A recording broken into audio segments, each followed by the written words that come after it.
టేస్టీగా, ఈజీగా మునగాకు పప్పు ఎలా చేయాలో ఈ వీడియోలో చూసేద్దాం రండి. Hello all, welcome to Subha vlogs. ముందుగా స్టవ్ మీద కళాయి పెట్టుకొని 3 టీ స్పూన్స్ ఆయిల్ వేసుకొని, కొంచెం ఆవాలు, కొంచెం జీలకర్ర వేసుకొని, కట్ చేసుకొని పెట్టుకున్న ఉల్లిపాయలు వేసుకొని, కలిపి కట్ చేసిన పచ్చిమిర్చి, ఎండుమిర్చిని వేసుకొని ఒకసారి కలిపి 2 రెబ్బల వెల్లుల్లి, కొంచెం అల్లం తరిగి, ఒక రెమ్మ కరివేపాకు వేసుకొని కలుపుకొని, పోపు కొంచెం వేగాక అందులోకి 1 కప్పు మునగాకు వేసుకొని లైట్‌గా వేపుకొని అందులో చిటికెడు పసుపు, కొంచెం ఉప్పు వేసుకోవాలి.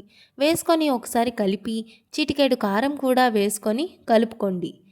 ఆకు వేగాక 1 కప్ కడుక్కున్న పెసరపప్పు వేసుకోండి. కలిపి తరువాత 5 కప్పుల నీళ్లు వేసుకోండి. నాకిక్కడ 1 కప్ పెసరపప్పుకి 5 కప్పుల నీళ్లు పట్టాయి.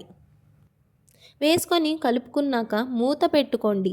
మధ్య మధ్యలో ఒకసారి కలుపుకున్నాక కొంచెం నీరు ఇంకాక రుచికి సరిపడా ఉప్పు వేసుకోండి. వేసాక ఒకసారి కలుపుకోండి. అది దగ్గరికి ఇంకాక స్టవ్ ఆపేసుకోవాలండి. అంతే, సింపుల్‌గా హెల్తీగా ఇలా చేసుకోండి. ట్రై చేస్తే కామెంట్ బాక్స్‌లో పింక్ చేయండి.